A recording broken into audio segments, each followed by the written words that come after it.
Shalom saudara, saya percaya hari ini kita semua dalam keadaan yang baik dan luar biasa. Dalam edisi Voice of Pentecost kali ini, kita akan membahas 5 makna kenaikan Tuhan Yesus. Kenaikan Tuhan Yesus ke sorga adalah salah satu dari 5 tonggak iman kekristenan yang selalu diperingati oleh setiap orang percaya di seluruh dunia. Kelima hal tersebut adalah kelahiran Kristus, kematian Kristus, kebangkitan Kristus, kenaikan Kristus, dan pencurahan Roh Kudus. Kelima peristiwa tersebut bukan sekedar cerita, melainkan sejarah yang sudah dan benar-benar terjadi, yang merupakan bagian dari rencana dan kehendak Tuhan atas dunia agar semua manusia boleh mengalami kasih, pemulihan, dan keselamatan. Hari ini kita akan melihat kebenaran-kebenaran utama tentang kenaikan Tuhan Yesus ke sorga. Yang pertama, menyatakan kesempurnaan pekerjaan dan karya penebusannya di muka bumi. Kenaikan Tuhan Yesus menandai bahwa ia telah menyelesaikan dengan sempurna tugas yang diberikan oleh Bapa untuk turun ke dunia dan menjadi sama dengan manusia, untuk menebus dan menyelamatkan umat manusia yang telah jatuh dalam dosa. Banyak orang menganggap iman Kristen itu bodoh karena menjadikan manusia sebagai Tuhan. Tetapi iman Kristen tidak seperti itu. Karena iman Kristen percaya bahwa Yesus adalah Tuhan. Dia datang berinkarnasi menjadi manusia, lalu setelah kebangkitannya, dia kembali kepada kemuliaan keilahiannya. Yang kedua, menyediakan tempat yang kekal bagi orang percaya. Yohanes 14 ayat 2 mengatakan kenaikan Tuhan Yesus ke sorga adalah bukti bahwa sorga itu nyata dan bukan hanya sekedar fiktif belaka. Tuhan sudah menyediakan tempat bagi kita di sorga. Tetapi perlu dicatat bahwa tidak semua orang di dunia ini bisa masuk sorga. Hanya mereka yang sungguh-sungguh percaya, hidup kudus, dan menaati firman-Nya yang akan masuk sorga. Yang ketiga, menjadi imam besar, agung, dan pengantara bagi perjanjian yang baru. Di dalam Ibrani 4 ayat 14-16, Ibrani 7 ayat 25, dan Ibrani 9 ayat 15, menunjukkan betapa sempurnanya kasih, pengorbanan, dan anugerah Tuhan atas hidup kita sebagai orang percaya. Alkitab menyatakan bahwa di sorga kita memiliki imam besar agung yang senantiasa mendengar doa dan permohonan kita. Karena dia selalu menjadi pengantara bagi pengampunan dosa ketika kita datang menghadap tahta kasih karunia-Nya. Yang keempat, menyatakan kedatangannya yang kedua kali. Janji tentang kedatangan Kristus yang kedua kali diteguhkan kembali, bahkan dinyatakan dengan cara seperti apa Yesus akan datang kembali, yaitu turun dari langit seperti ia naik dan disaksikan oleh semua orang, terutama murid-muridnya. Hari-hari ini kita sedang menantikan janji itu digenapi oleh Tuhan. Kedatangan Tuhan Yesus sudah semakin dekat. Pertanyaannya adalah, sudahkah kita menjadi murid yang siap menyambut kedatangan Tuhan Yesus? Alkitab berkata bahwa tidak ada yang tahu akan hari kedatangan Tuhan. Karena itu, mari kita senantiasa berjaga-jaga dan siap sedia menantikan kedatangannya. Yang kelima, mencurahkan Roh Kudus untuk menyertai orang percaya sampai kesudahan zaman. Tanpa kenaikan Yesus, tidak akan pernah ada peristiwa luar biasa yang dampaknya mengguncangkan dunia sampai saat ini, yaitu peristiwa Pentakosta, pencurahan Roh Kudus. Semua ini telah dijanjikan Tuhan sebelum ia terangkat, bahwa mereka akan menerima kuasa Roh Kudus untuk menjadi saksi Kristus dari Yerusalem, Yudea, Samaria, dan sampai ke ujung bumi. Tapi kuncinya, Yesus harus naik ke sorga sehingga Roh Kudus turun. Kenaikan Yesus menunjukkan bahwa dimulainya satu era yang baru, di mana Allah tidak hanya mengurapi orang-orang tertentu, tetapi Allah mau tinggal dan memenuhi setiap diri orang percaya untuk dipakainya sebagai alat bagi kemuliaannya. Kenaikan Yesus ke sorga menjadi jalan bagi tergenapinya kitab Yohanes 14 ayat 12 yang berkata, Aku berkata kepadamu, sesungguhnya barang siapa percaya kepadaku, ia akan melakukan juga pekerjaan-pekerjaan yang aku lakukan. Bahkan pekerjaan-pekerjaan yang lebih besar daripada itu. Sebab aku pergi kepada Bapa. Tuhan Yesus rindu untuk memakai setiap orang percaya.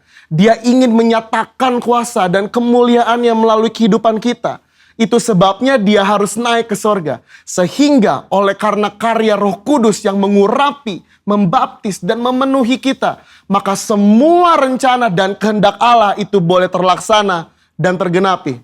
Sudahkah saudara dipenuhi Roh Kudus? Sudahkah saudara dibaptis oleh Roh Kudus dengan tanda awal berbahasa roh? Dan sudahkah saudara berjalan tiap hari dalam kuasa-Nya? Karena untuk itu semua Tuhan Yesus naik ke surga. Saya percaya kita akan semakin sungguh-sungguh untuk menggenapi dan melaksanakan kehendak dan rencana Tuhan atas hidup kita. Saudara, untuk penjelasan lebih lanjut dari tim teologi kami, silakan klik link yang ada di atas atau scan QR Code yang tersedia. Salam integritas. Tuhan Yesus memberkati. Deklarasi iman. Mazmur 91. Dalam lindungan Allah. Orang yang duduk dalam lindungan yang maha tinggi dan bermalam dalam naungan yang maha kuasa akan berkata kepada Tuhan, tempat perlindunganku dan kubu pertahananku, Allahku yang kupercayai. Sungguh dialah yang akan melepaskan engkau dari jerat penangkap burung, dari penyakit sampar yang busuk. Dengan kepaknya ia akan menudungi engkau, di bawah sayapnya engkau akan berlindung. Kesetiaannya ialah perisai dan pagar tembok. Engkau tak usah takut terhadap kedahsyatan malam, terhadap panah yang terbang di waktu siang, terhadap penyakit sampar yang berjalan di dalam gelap, terhadap penyakit menular yang mengamuk di waktu petang. Walau 1.000 orang rebah di sisimu dan 10.000 di sebelah kananmu, tetapi itu tidak akan menimpamu. Engkau hanya menontonnya dengan matamu sendiri dan melihat pembalasan terhadap orang-orang fasik. Sebab Tuhan ialah tempat perlindunganmu, yang maha tinggi telah kau buat tempat perteduhanmu. Malapetaka tidak akan menimpa kamu, dan tulah tidak akan mendekat kepada kemahmu. Sebab malaikat-malaikatnya akan diperintahkannya kepadamu untuk menjaga engkau di segala jalanmu. Mereka akan menatang engkau di atas tangannya, supaya kakimu jangan terantuk kepada batu. Singa dan ular tedung akan kau langkahi, engkau akan menginjak anak singa dan ular naga. Sungguh hatinya melekat kepadaku, maka aku akan meluputkannya. Aku akan membentenginya, sebab ia mengenal namaku. Bila ia berseru kepadaku, aku akan menjawab. Aku akan menyertai dia dalam kesesakan. Aku akan meluputkannya dan memuliakannya. Dengan panjang umur akan kukenyangkan dia, dan akan kuperlihatkan kepadanya keselamatan daripadaku. Amin.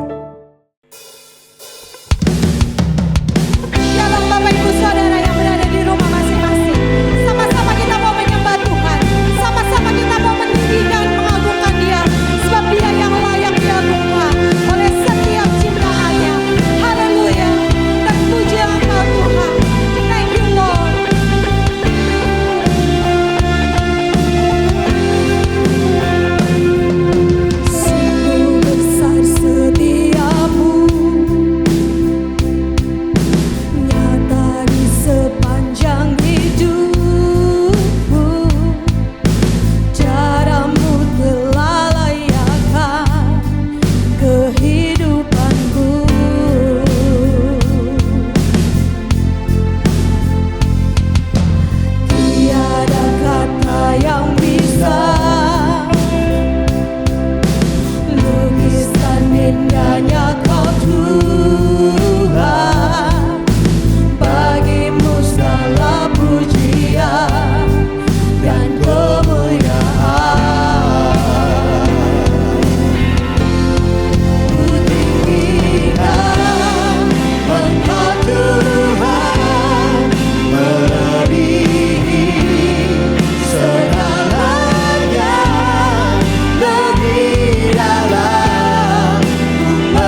pujian dan hormat hanya bagi Tuhan yang layak menerimanya.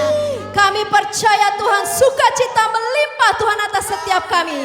Keadaan apapun Tuhan dalam setiap kehidupan kami Tuhan, sukacitamu tidak pernah berubah Tuhan. Dalam nama Tuhan Yesus Kristus, mari kita terus beri tepuk tangan yang meriah buat Tuhan. Haleluya.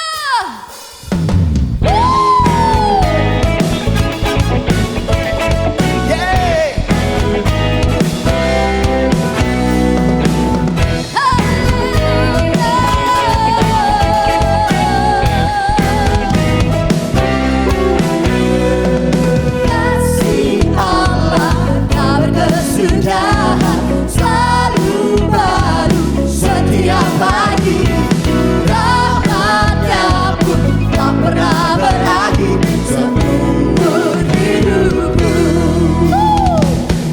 Kasih Allah tak berkesudahan, selalu baru setiap pagi, rahmat-Nya pun tak pernah berakhir seumur hidupku. Dengan sukacita ku kan menari, dengan sorak-sorai memuji, ku naikkan pujian haleluya, nyanyi baginya Sang Raja, nyanyi baginya Sang Raja. Kasih Allah tak berkesudahan, selalu baru setiap pagi, rahmat-Nya pun tak pernah berakhir seumur hidup. Dengan sukacita ku kan menari, dengan sorak-sorai memuji, ku naikkan pujian haleluya, nyanyi baginya Sang Raja, nyanyi baginya Sang Raja. Sukacitaku kan menari, dengan sorak-sorai memuji, ku naikkan pujian haleluya, nyanyi baginya Sang Raja, nyanyi baginya Sang Raja. Mari bersama-sama kita menari buat Tuhan yang memberikan sukacita melimpah-limpah.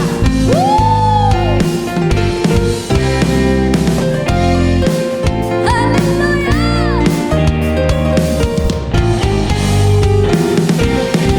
Dengan sukacitaku kan menari, dengan sorak-sorai memuji, Ku naikkan pujian haleluya, nyanyi baginya Sang Raja, nyanyi baginya Sang Raja. Dengan sukacitaku kan menari, dengan sorak-sorai memuji, ku naikkan pujian haleluya, nyanyi baginya Sang Raja, nyanyi baginya Sang Raja, nyanyi baginya Sang Raja selamanya.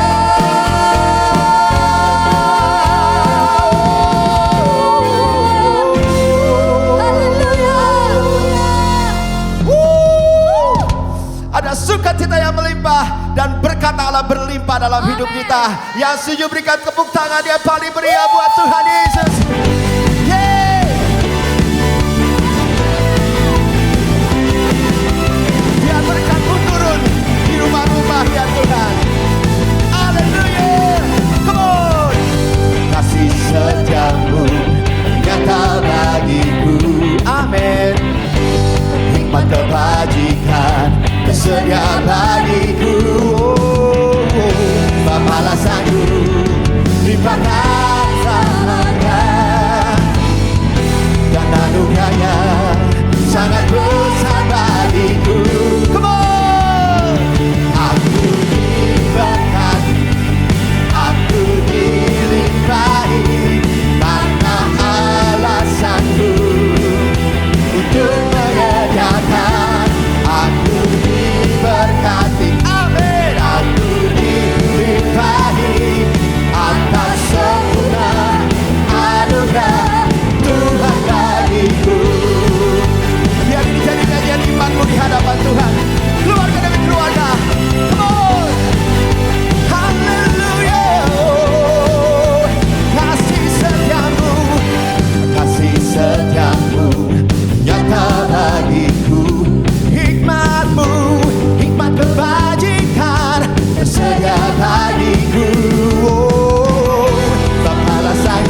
Shalom jemaat GBI Grand Pramuka Square Jakarta. Sebelum kita mulai ibadah khotbah ini, kita sama-sama berdoa.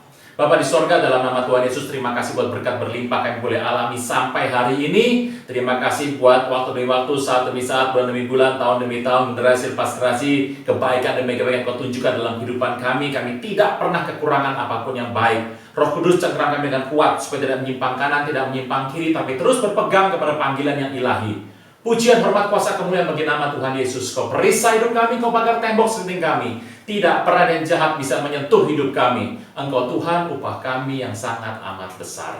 Di dalam nama Tuhan Yesus, yang percaya boleh berkata, amin. Kita jumpa lagi, masih ibadah online Bapak Ibu. Saya percaya kita semua bersuka cita. Ya memang Anda bisa lihat saya nggak bisa lihat Anda. Tapi saya berdoa bahwa kebaikan Tuhan, anugerah Tuhan limpah senantiasa dalam hidup Anda sekalian. Saudara Tuhan, ini menarik sekali karena 3 hari yang lalu, beberapa hari yang lalu kita merayakan, bukan merayakan yang ini ya, kenaikan Tuhan Yesus. Ini bersamaan nih waktunya, sama yang dari sebelah. Nah, kenaikan Tuhan Yesus berarti kalau kita lihat 10 hari lagi, nanti ada Pentecostal Sunday, yaitu adalah minggu depan, kita akan merayakan hari kelahiran gereja. Kalau Anda lupa, kapan sih gereja saya ulang tahun? Kapan sih gereja GBI Gatot Subroto ulang tahun? Jawabannya satu, kalau Anda ingat, ya Anda bisa menyebutkan. Tapi saya nggak ingat Pak, gereja saya, gereja Payung, Sister Church saya, yang gereja cabang saya nggak tahu kapan Pak. Kalau Anda nggak pernah tahu kapan ulang tahun gereja, gampang. Ulang tahun gereja adalah pencurahan Roh Kudus di Yerusalem. Itu adalah titik dari kelahiran gereja. Nah, hari kita merayakan 10 hari sebelumnya adalah perayaan kenaikan Tuhan Yesus. Saya percaya kenaikan Tuhan Yesus itu ada banyak sekali pesan yang Tuhan mau bicara kepada kita. Dan kebetulan dalam perayaan ini, kebetulan juga dalam masa pandemi COVID, juga dalam masa akhir zaman di mana kita akan selesaikan amanat agung, mari kita lihat ada anugerah besar Tuhan waktu Tuhan bangkit dari kubur. Sebuah proses dari kebangkitan kemudian sampai naik ke sorga. Apa yang terjadi? Yuk kita lihat firman Tuhan dalam kitab Lukas. Saya suka kitab Lukas, kenapa? Yang nulis ini seorang dokter, orang pintar dan periset. Dia orang terpandang, dia seorang pintar, dia seorang profesional, dia seorang dokter, tabib, dan dia juga seorang yang penulis, budayawan, dia seorang penulis yang canggih sekali. Dia menulis ada 2 kitab, pertama Injil Lukas, kedua adalah Kisah Para Rasul. Yuk kita lihat yang terakhir saja babnya, kita lihat Lukas yang ke-24. Sebuah peristiwa di mana Tuhan bangkit sampai Tuhan naik, dan ini ada berkat, ada sebuah pesan dalam kehidupan engkau dan saya untuk kita lakukan, karena saya percaya ini adalah yang cocok untuk hari-hari ini. Yuk kita lihat firman Tuhan sebentar. Ke ayat 24. Ayat 24. Lukas 24, gampang sekali melihatnya. Firman Tuhan berkata, dan beberapa teman kami telah pergi ke kubur dan mendapati bahwa memang benar dikatakan perempuan-perempuan itu, tetapi dia, Tuhan Yesus, tidak mereka lihat. Nomor 1. Kalau kita melihat sebuah kisah yang menarik ini, kita mengerti bahwa yang Tuhan buka pada saat kebangkitan, cerita mengenai kebangkitan Tuhan Yesus, kematian kebangkitan itu jauh lebih penting Bapak Ibu dari yang namanya Natal kelahiran. Kalau ditanya mana lebih penting kelahiran sama kematian Tuhan Yesus, jelas kematian. Makanya Bapak Ibu baca firman Tuhan, Anda lihat baik-baik silsilah Tuhan Yesus kan cuma ada di Lukas dan di Matius. Markus dan Yohanes tidak mencatat itu secara detail. Kelahiran Tuhan Yesus itu dengan cepat diceritakan. Tiba-tiba Tuhan Yesus umur 12 masuk ke sinagog, kemudian bait suci, bertanya jawab dengan orang-orang di sana, para ahli-ahli, kemudian dari umur 12 langsung umur 30. Tiba-tiba, makanya muncullah ide-ide mengatakan bahwa Tuhan ada di mana selama 18 tahun. Ya kenapa sih kok bisa hilang Pak? Tiba-tiba langsung usia 12 ke 30 tahun. Kita punya sebuah konsep, kekristenan punya sebuah konsep. Salomo pernah berkata jauh lebih bagus untuk masuk lebih baik ke rumah duka ketimbang rumah pesta. Kenapa? Karena bagi orang Kristen, orang percaya yang namanya kematian itu jauh lebih penting daripada kelahiran. Nah loh, kok bisa gitu Pak? Ya, karena perhatikan baik-baik. Tidak pernah ada benih itu bisa tumbuh kalau nggak mati dulu. Alkitab mencatat dengan jelas Bapak Ibu, pada saat Tuhan Yesus itu mengalami sakratul maut, itu pelan-pelan. Horor, dan pelan-pelan dan detail. Dari Taman Getsemani, makan malam terakhir, terus detail sampai kebangkitan. Tapi kenapa kalau kelahiran cepat sekali? Makanya kalau Anda lihat film The Passion of Christ, itu Anda melihat startnya dimulai dari mana? Startnya mulai dari Taman Getsemani, iya, detail. Itu kalau mulainya dari kelahiran Tuhan Yesus, bisa 4 hari filmnya Bapak Ibu. Oke, yang pertama, apa yang Tuhan mau sampaikan? Berkat yang pertama adalah waktu Tuhan dari bangkit sampai kemudian naik ke sorga akan adalah, jadi hari-hari di mana engkau dan saya ada hari ini adalah hari yang hampir mirip dengan kisah 2000 tahun yang lalu. Yang pertama adalah open tomb, kubur yang terbuka. Tolong mengerti, kubur itu dijaga oleh batalion 10 prajurit yang paling ganas dari orang Romawi. Dan itu batu besar penutupnya seperti tablet, bukan tablet laptop, bukan tablet obat itu. Bentuk batunya bulat sekali. Kalau Bapak Ibu pergi ke tanah perjanjian dan masuk untuk melihat batu itu di Garden Tomb, itu orang Kristen punya ya. Kalau Holy Sepulchre itu yang Katolik punya. Itu Anda melihat itu batunya kecil sekali, itu cuma yang namanya replika lah, kecil. Aslinya besar sekali, bahkan butuh prajurit orang-orang gagah, laki-laki yang berjumlah banyak untuk mendorongnya. Nah, jadi perempuan yang datang ke sana juga bingung kalau mereka sampai ke kubur mau dorongnya gimana. Yang pertama berkat Tuhan adalah sumbat sudah dibuka. Saya berdoa hari-hari ini sumbat rohani dalam hidupnya dibuka. Pengenalan akan Tuhan susah. Jadi biasanya gitu, orang gitu. Banyak orang pengen Pak supaya sumbat keuangan dibuka. Pengennya sumbat keuangan dibuka. Saya beritahu, yang paling penting sumbat rohani dibuka dulu. Kalau sumbat rohanimu dibuka, semuanya lancar. Dan Tuhan bangkit membuka yang namanya open tomb. Kubur telah dibuka. Apa itu? Semua yang tertutup, semua yang menghalangi hubungan dengan Bapa di sorga, semua yang membuat engkau gak bisa melihat cerah berkat anugerah Tuhan, engkau yang terkungkung selama ini terikat dalam sebuah kubur. Dan Alkitab katakan Tuhan membuka kubur. Artinya apa? Sumbat hidupmu dibuka. Sumbat roh, sumbat jiwa, sumbat dalam jasmani dibuka. Banyak orang pengen supaya sumbat-sumbat ini Pak, sumbat peredaran darah Pak, supaya saya nggak kena jantung, ini ada penyumbatan. Nah itu banyak orang bilang, termasuk itu semua sumbat dibuka. Terkadang ketidakmampuan untuk mengenal Kristus ada sumbatnya.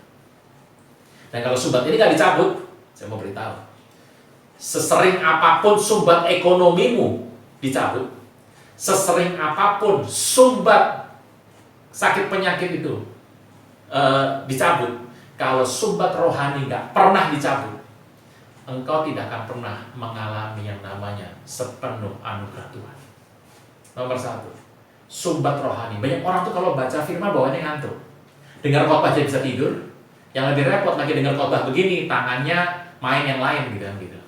Nah, dari Tuhan, yuk kita lihat. Nomor 1, Tuhan mengasih berkat yang berlimpah untuk engkau dan saya adalah sumbat rohanimu dibuka oleh Tuhan. Sumbat itu membuat engkau bisa punya hubungan sama Bapa di sorga. Ayat 24, yang pertama adalah sumbat rohani dibuka oleh Tuhan. Kubur terbuka. Kenapa? Ingat, mereka dari murid-murid ini pergi ke Emmaus. Ini Yerusalem, ini Emmaus. Jaraknya menurun, yaitu turun ke bawah, tempat yang menurun, dan itu dikenal sebagai mata air yang hangat, hot spring water, Emmaus. Mereka sedang turun rohaninya ke sana. Tapi saya beritahu Bapak Ibu, di jalan Emmaus itulah sumbat mereka dibuka.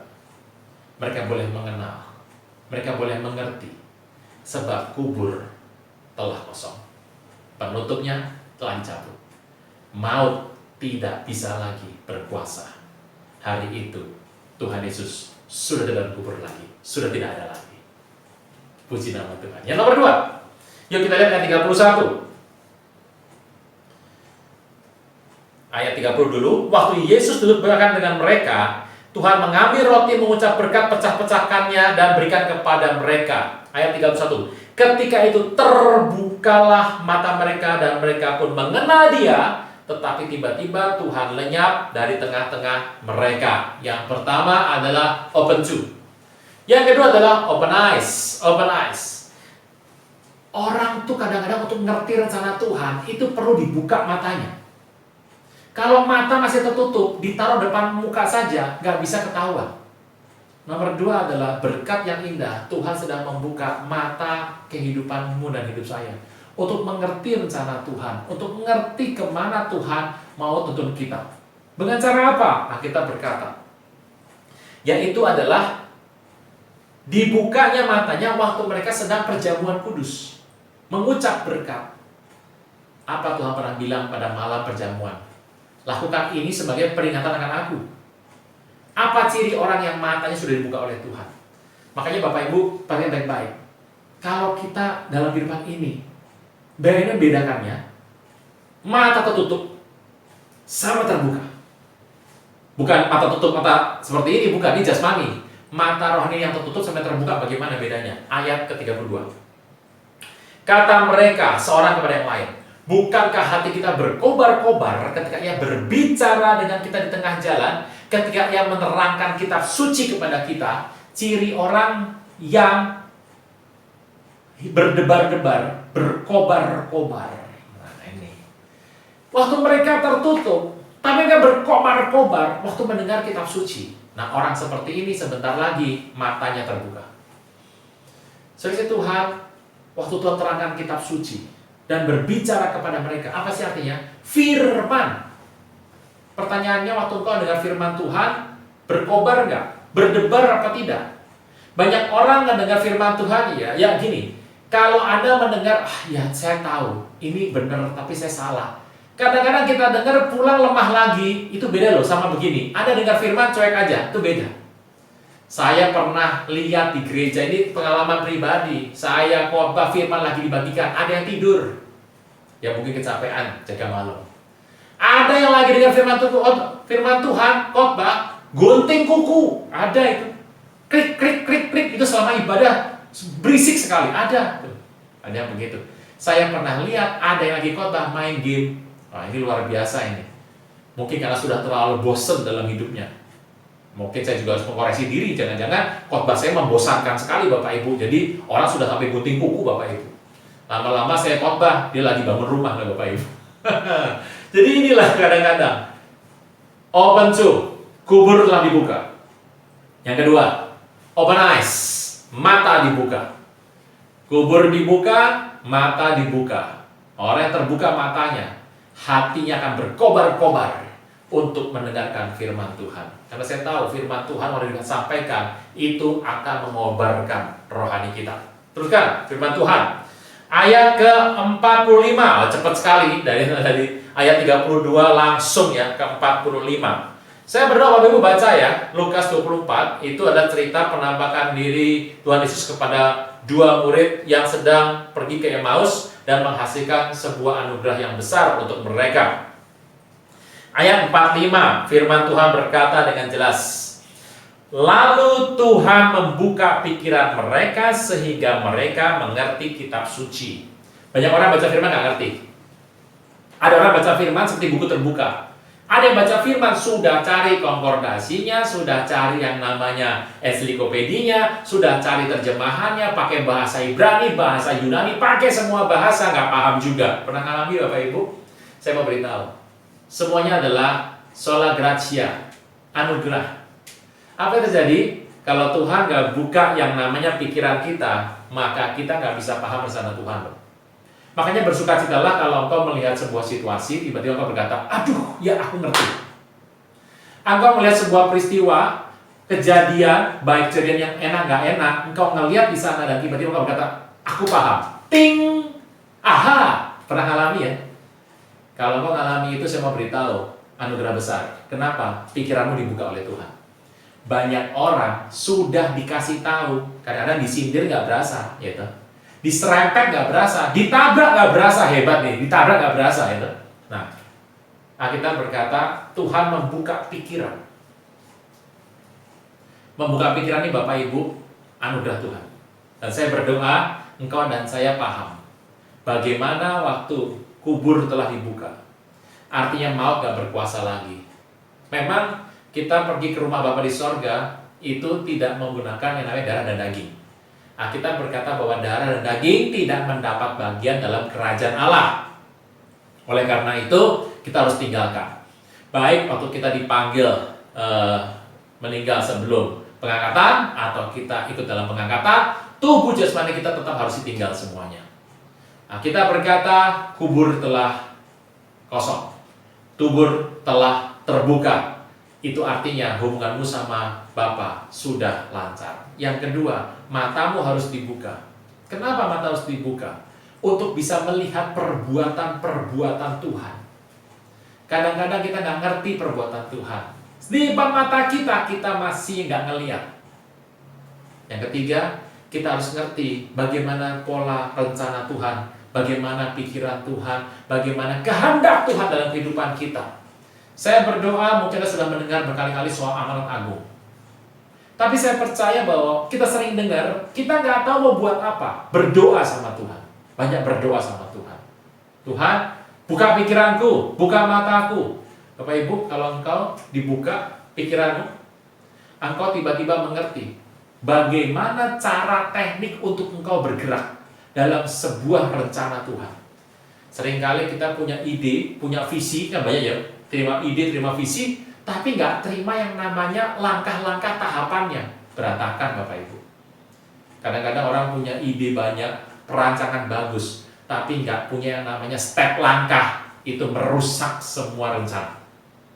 Berdoa, engkau dan saya dibukakan pikiran, open mind. Apa yang terjadi? Yesus berkata, Tuhan membuka pikiran mereka sehingga mereka mengerti kitab suci. Katanya ada tertulis, demikian Mesias harus menderita dan bangkit dari antara orang mati pada hari yang ketiga. Tuhan ulang kembali bahwa kitab suci pernah ngomong begini. Pernah Bapak Ibu, Anda lagi ada masalah, Anda baca kitab suci, tiba-tiba ketemu jawabannya, bersyukur engkau telah terima pikiran yang dibukakan. Berikutnya, teruskan. Ayat ke-50. Wah, cepat sekali. Judulnya bagus nih. Kenaikan Tuhan Yesus. Ayat 49 dulu sebelum ini. Dan Tuhan Yesus mengirim kepadamu apa yang dijanjikan oleh Bapakku, tapi kamu harus tinggal dalam kota ini, Yerusalem, sampai kamu endure, diperlengkapi dengan kekuasaan dari tempat yang tinggi. Inilah janji mengenai pencurahan Roh Kudus. Ayat 50. Lalu Tuhan membawa mereka keluar kota sampai dekat Betania. Ini menarik sekali. Betania, Betania itu artinya rumah orang miskin. Dibawa ke arah sana dan Tuhan di sana membuka tangannya untuk memberkati mereka. Dan ketika ia sedang memberkati mereka, ia berpisah dari mereka dan terangkat ke sorga. Apa yang menarik di sini? Pertama kita sudah belajar mengenai open tomb, dibuka semuanya. Kemudian dibuka apa lagi? Open eyes. Kemudian kita lihat firman Tuhan katakan apa? Dibuka yang namanya open mind, open arms. Tangannya terbuka. Tangannya terbuka. Dan mengangkat tangannya memberkati mereka. Saya berdoa dalam hidup ini, tangan Tuhan terbuka dalam kehidupan Anda. Ada berkat yang turun dalam kehidupan Anda. Ada blessing yang turun. Ada penyertaan Tuhan yang turun. Open tomb. Open eyes, open mind dalam kehidupan ini, open arms. Teruskan, kita lihat firman Tuhan. Dan ia memberkati mereka, ketika sedang memberkati mereka, ia berpisah dari mereka dan terangkat ke sorga. Firman Tuhan berkata, open heaven, langit terbuka. Saya berdoa supaya hidupmu dan hidup saya mengalami langit yang terbuka. Ada banyak orang di muka bumi ini hidup di bawah langit yang tidak terbuka. Langitnya tembaga. Walaupun dia ada di muka bumi ini, dia hidup, dia kerja, tapi seringkali dia tidak mengalami yang namanya anugerah sorgawi. Saya berdoa dalam masa-masa mengingat kenaikan Tuhan Yesus, kita belajar bahwa Tuhan gak sekedar membuka yang namanya kubur, artinya maut dikalahkan. Tapi Tuhan mau membuka supaya matamu dan mata saya bisa melihat perbuatan-perbuatan tangan Tuhan. Bukan cuma itu. Tuhan mau membuka pikiranmu supaya pikiranmu bisa mengerti kitab suci. Indah sekali kalau kitab suci di sana. Dan ini yang Tuhan buat. Sebelum Tuhan meninggalkan muridnya, dia membawa mereka keluar kota, ke dekat arah Betania. Yang menarik adalah, tadi sudah dibilang adalah Betania adalah rumah orang miskin. Pertanyaannya, kenapa Tuhan memberkati mereka di situ? Tuhan mau cerita sebetulnya, sebuah pesan disampaikan. Kalau engkau mengalami kekurangan, dalam bentuk apapun, minta sama Tuhan yang penuh belas kasihan, yang memberkati dengan tidak pernah membangkit-bangkit. Dia membuka tangannya.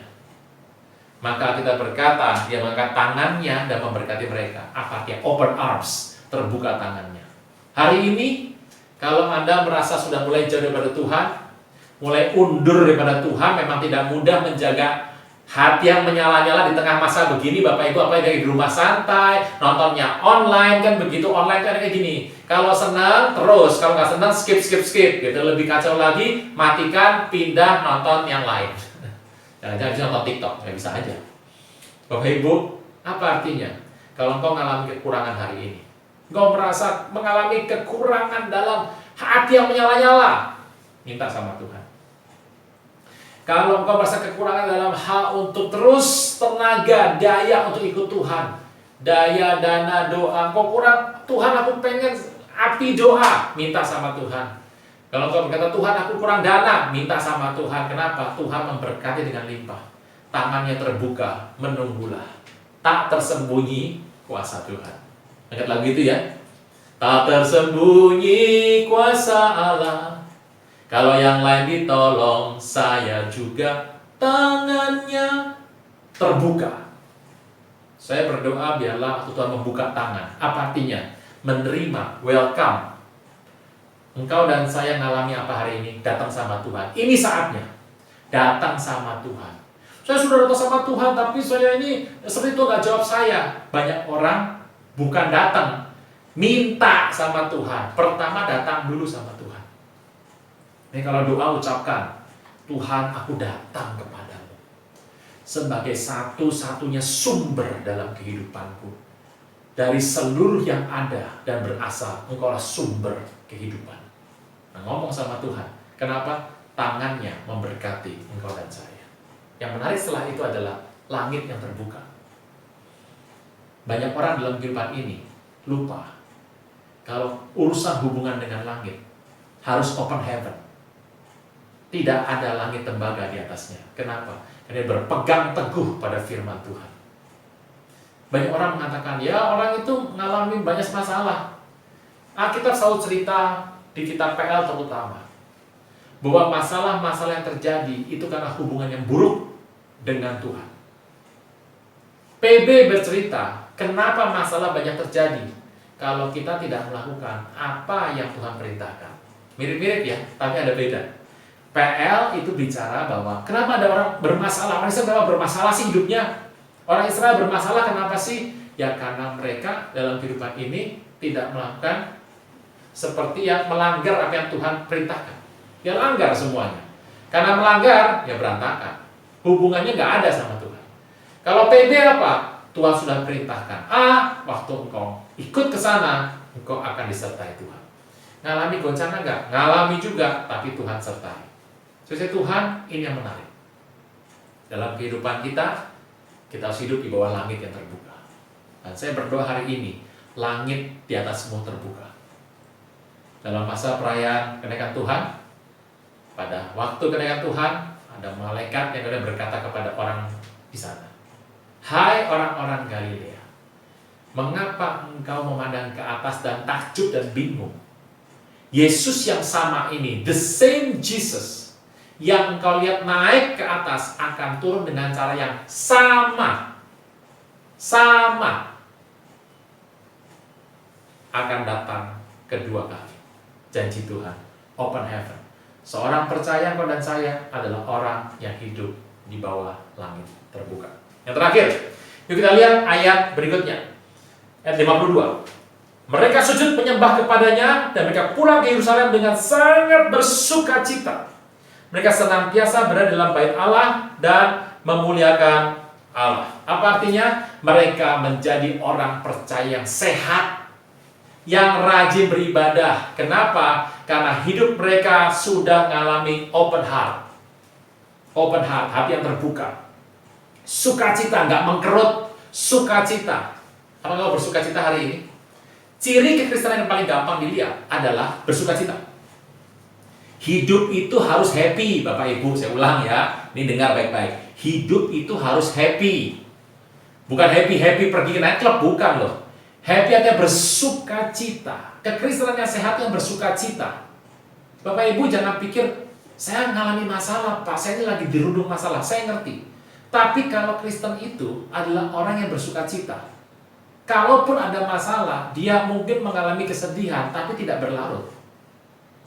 Banyak orang Kristen bertubi-tubi masalahnya dan tidak mengalami sukacita. Ini yang salah. Beda sama kekristenan pada abad pertama, bertubi-tubi masalah tapi bersukacita. Nah, kok bisa? Kadang-kadang kita lupa kalau orang Kristen abad pertama mereka mengalami tekanan karena penginjilan, tapi bersukacita. Kristen zaman sekarang kebanyakan bukan tempat sini, tempat lain, kebanyakan masalah dibuat sendiri, terus dia stres sendiri. Prinsip yang Tuhan mau tuju adalah kekristenan yang sehat, yang rajin beribadah, yang bersukacita. Makanya jangan sampai sukacitamu hilang. Engkau mengalami masalah, engkau harus bersukacita. Sukacita karena Tuhan adalah perlindungan kita. Apa yang terjadi? Kubur sudah terbuka. Mata melihat perbuatan-perbuatan tangan Tuhan. Pikiran terbuka untuk mengerti kitab suci. Yang luar biasa adalah setelah itu tangan Tuhan terbuka memberkati hidupmu dan hidup saya. Yang luar biasa, langit atasmu terbuka. Orang hidup di bawah langit yang terbuka, anugerahnya kuat Bapak Ibu. Makanya kadang-kadang kita tuh doa, kita nyembah. Banyak orang tuh pakai tanda kutip nambah-nambah sesuatu biar lebih afdol begitu. Enggak, ikut Tuhan tuh sukacita saja. Lempeng-lempeng sukacita sudah. Ucap syukur, nanti berubah jadi sukacita. Untuk apa? Supaya langit terbuka, engkau mengalami anugerah Tuhan. Supaya hidupmu bersukacita. Open heart, hati yang terbuka. Open tune, open eyes, open mind, open arms, open heaven. Open heart, hati yang terbuka, sukacita. Orang tuh kalau bahagia, yang namanya mata, alis, hidung, mulut, kumis itu menyebar semuanya. Tapi orang yang mata, alis, hidung, mulut, kumis, dagu, unity di tengah, manyun, unity di tengah, itu namanya manyun Bapak Ibu. Yang namanya wajah jangan unity, harus tersebar semua, sukacita. Saya berdoa untuk sukacita hari ini. Jangan biarkan sesuatu mengambil sukacitamu. Jangan biarkan ada orang yang mengambil sukacitamu. Sukacita adalah sebuah keputusan. Dan hari-hari ini, ke depan Bapak Ibu jangan berpikir akan makin turun. Situasi pergolakan dunia semakin naik. Dosa dipertontonkan di depan umum.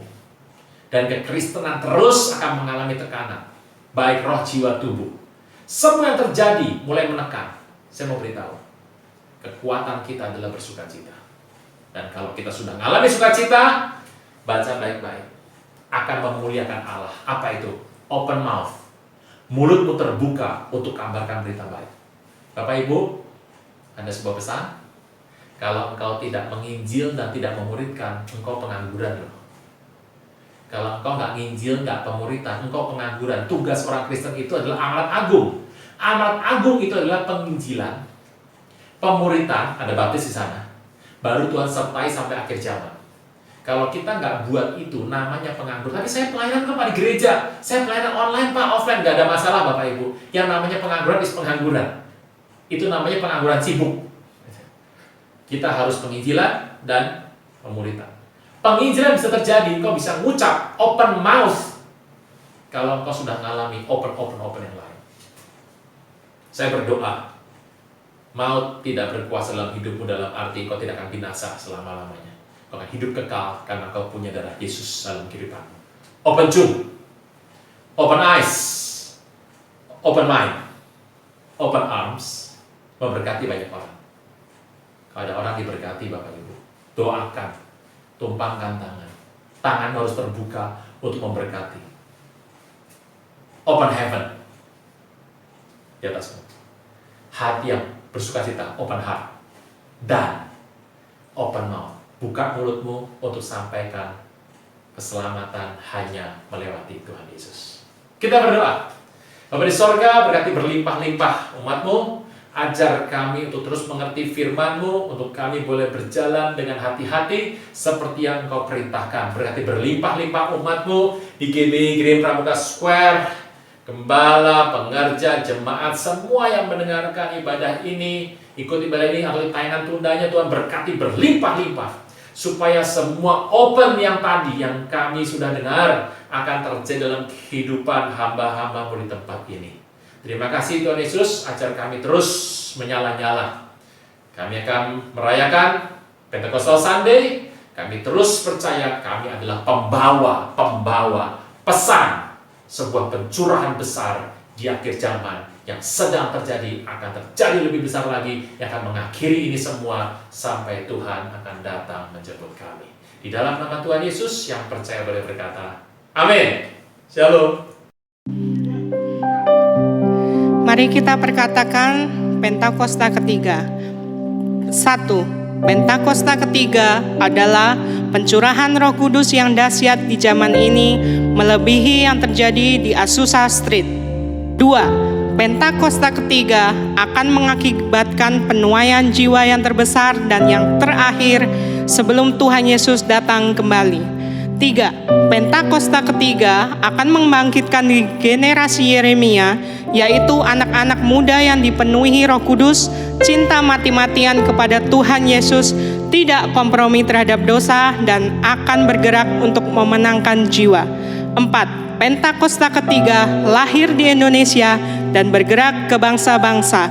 Gerakan ini dari timur ke barat dan akan kembali ke Yerusalem.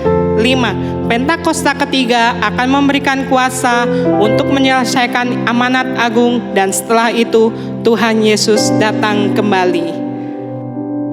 Mari umat Tuhan, sebelum kita akhiri ibadah hari ini, kita fokus sama Tuhan, buka tangan hati kita, biar berkat Tuhan boleh limpah kita terima. Berkat Bapa dan Anak dan Roh Kudus dalam nama Tuhan Yesus, maka diberkatilah keluar masukmu, diberkati periuk batu adonanmu, diberkati buah kandungan kesehatanmu, apapun yang kau buat dengan tanganmu, Tuhan buat itu berhasil. Kemanapun kau pergi melangkah, Tuhan sertai kau berlimpah-limpah, mulai pada hari ini, saat ini, sampai Maranatha, bahkan sampai selama-lamanya. Dalam nama Tuhan Yesus yang percaya boleh berkata, amin.